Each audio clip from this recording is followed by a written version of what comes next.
Together we achieve victory over heart failure. Hello, I am Dr. Arnachalam, Senior Interventional Cardiologist, Arna Cardiac Care, Tirunelveli from Tamil Nadu. இதய செயலிழப்பு heart failure பற்றிய ஒரு பார்வை. இந்தியாவில் இதய செயலிழப்புடன் போராடும் நோயாளிகள் வியக்கத்தக்க வகையில் இளைஞர்களாக இருக்கிறாங்க. இப்ப மேலை நாடுகள், வெஸ்டர்ன் கண்ட்ரிஸ், யுனைடெட் ஸ்டேட்ஸ் அதெல்லாம் பார்த்தோம்னா அங்க வயது முதிர்ந்தவர்களைத்தான் இந்த இதய செயலிழப்பு என்ற ஹார்ட் ஃபெயிலியர் பாதிக்கிறது. ஆனால் இந்தியர்கள்ல பாத்தீங்கன்னா அதிக இளைஞர்கள், அதாவது ஒரு 10 to 20 வயது குறைந்தவர்கள் மேலை நாடுகளை விட இந்தியாவில் பாதிக்கப்படுகிறார்கள். இதுக்கு என்னன்னு பார்ப்போமே. முதலாவது, உங்க இதய செயலிழப்பு இருப்பதா ஒரு மருத்துவர் உங்ககிட்ட சொன்னா அதுக்கு என்ன அப்படிங்கிறத பார்ப்போம். இப்போ ஒரு நோயாளி ஒரு இருதய மருத்துவரை சந்திக்கும் போது உங்களுக்கு ஹார்ட் ஃபெயிலியர் இருக்கு, இதய செயலிழப்பு இருக்கு அப்படின்னு சொன்ன உடனே அந்த நோயாளி உடனே தன் வாழ்க்கையை முடிந்து விட்டது மாதிரி நினைக்கிறது. அதீத மன பயங்கள். அப்படி கிடையாது. இதய செயலிழப்புன்னா என்னன்னு பார்த்தோம்னா, ஹார்ட் ஃபெயிலியர்ங்கிறது இருதயம், முக்கியமாக மேலறை கீழறைன்னு உண்டு, ஏட்ரியா வென்ட்ரிக்கிள். கீழறையில லெஃப்ட் வென்ட்ரிக்கிள், ரைட் வென்ட்ரிக்கிள், இடது கீழறை, வலது கீழறை. இந்த இடது கீழறை லெஃப்ட் வென்ட்ரிக்கிள் தான் main pump of the heart. அதுல ஒரு தடவை கண்ட்ராக்ட் ஆகும்போது எவ்வளவு ரத்தம் தமனிங்கிற அயோட்டால போகுதோ அதுதான் இஜெக்ஷன் ஃபிராக்ஷன் அப்படின்னு சொல்லுவாங்க. ஸோ இந்த நார்மலா இந்த இஜெக்ஷன் ஃபிராக்ஷன் 55% 70% வரை இருக்கும். இது 40% குறைந்தால் அவங்க ஹார்ட் ஃபெயிலியர், எல்வி டிஸ்பங்க்ஷன், இருதய செயலிழப்புன்னு சொல்லுவோம். அது 30% கீழே வரும்போது அது சிவியர் எல்வி டிஸ்பங்க்ஷன் அப்படின்னு சொல்றோம். ஸோ இந்த இஜெக்ஷன் ஃபிராக்ஷன்ங்கிறது ஒரு இஜெக்ஷன் ஹார்ட் கண்ட்ராக்ஷன்ல எவ்வளவு ஃப்ளூயிட பிளட்டை இஜெக்ட் பண்ணுதுங்கிறத பொறுத்து. ஸோ இதுதான் இதய செயலிழப்புங்கிறது. சரி, இந்தியாவில் ஏன் இதய செயலிழப்பு இளைஞர்களை அதிகம் பாதிக்குது அப்படின்னு பார்த்தோம்னா, மரபு அணுக்கள். Yes, genetic. நம்மளுடைய மரபு அணுக்களிலே நமக்கு இந்த இருதய நோய் வரக்கூடிய வாய்ப்புகள் அதிகம் இருப்பதனால இந்த இருதய செயலிழப்பு வருகிறது.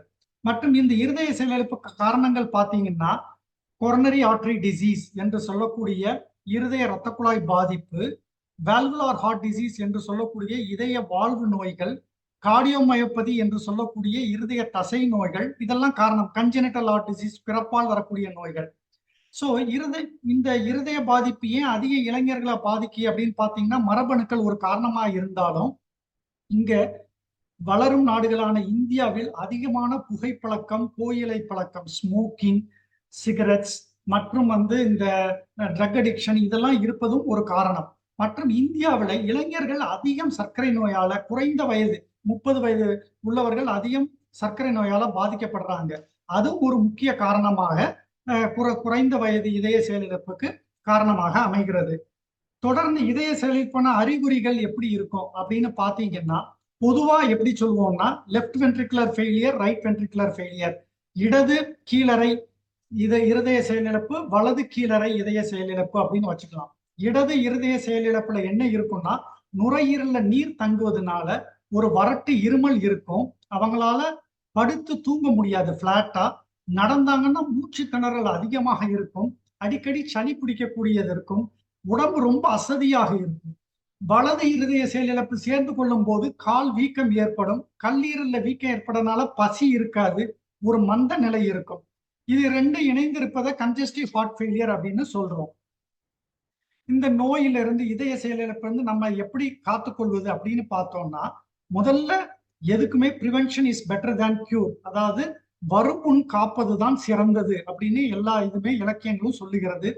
அப்படி பார்க்கும்போது முதலிலேயே நம்ம ஆரம்பத்திலேயே இந்த வாழ்வு பிரச்சனைகளை எக்கோ கார்டியோகிராம் மூலமாகவோ, இரத்த பரிசோதனைகள் மூலமாக மாரடைப்புகளை பயன்படுத்துவதோ, இசிஜி எடுத்துக்கொண்டு இருதய மாரடைப்பு வருவதை கண்டுபிடிப்பதோ, இதெல்லாம் நம்ம கண்டுபிடிச்சுக்கிட்டோம்னா ஆரம்ப நிலைமைகளே அந்த இருதய செயலிழப்பு போகாம காக்கக்கூடிய சிகிச்சைகள் இப்ப இந்தியாவிலே வந்திருக்குது.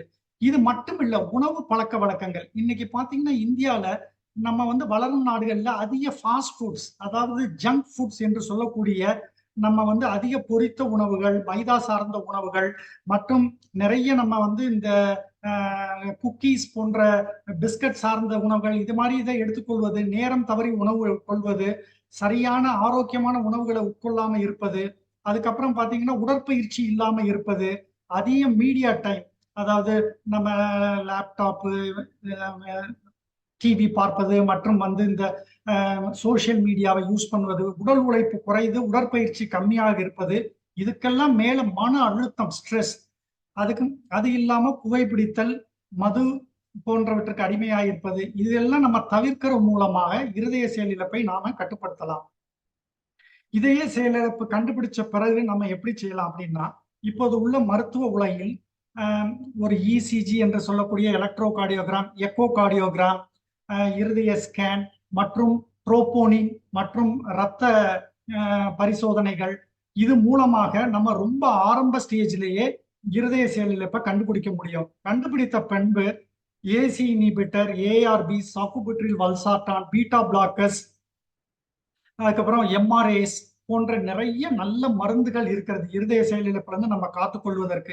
அதையும் தாண்டி போகும்போது biventricular pacing, cardiac resynchronisation therapy with defibrillator with pacing போன்ற அட்வான்ஸ்டு ட்ரீட்மெண்ட் இருக்கு. இதையெல்லாம் தாண்டி ஒரு நாளைக்கு கரெக்டா 4 கிராம் உப்பு எடுத்துக்கொள்வது, தண்ணியை 1.5 லிட்டர் இல்ல 1 லிட்டராக குறைத்துக் கொள்வது, உப்பு சார்ந்த பொருள்களை ஊறுகாய், அப்பளம், வத்தல், வடகம், கருவாடு, மோர்மிளகா போன்றவற்றை தவிர்த்துக் கொள்வது, மலச்சிக்கல் இல்லாமல் இருப்பது, நல்ல யோகா பண்ணிக்கொண்டு மனதை சந்தோஷமா வைத்து நல்ல ஹை ஃபைபர் டயட் என்று சொல்லக்கூடிய நார்ச்சத்து உணவுகளை அதிகம் எடுத்துக்கொண்டு இருந்தோம்னா இந்த மாத்திரைகள் மற்றும் இந்த அட்வான்ஸ்டு ட்ரீட்மெண்ட் மூலமாக இருதய செயலிழப்பில் இருந்து நாம் நம்மளை காத்துக்கொள்ளலாம். தேங்க்யூ.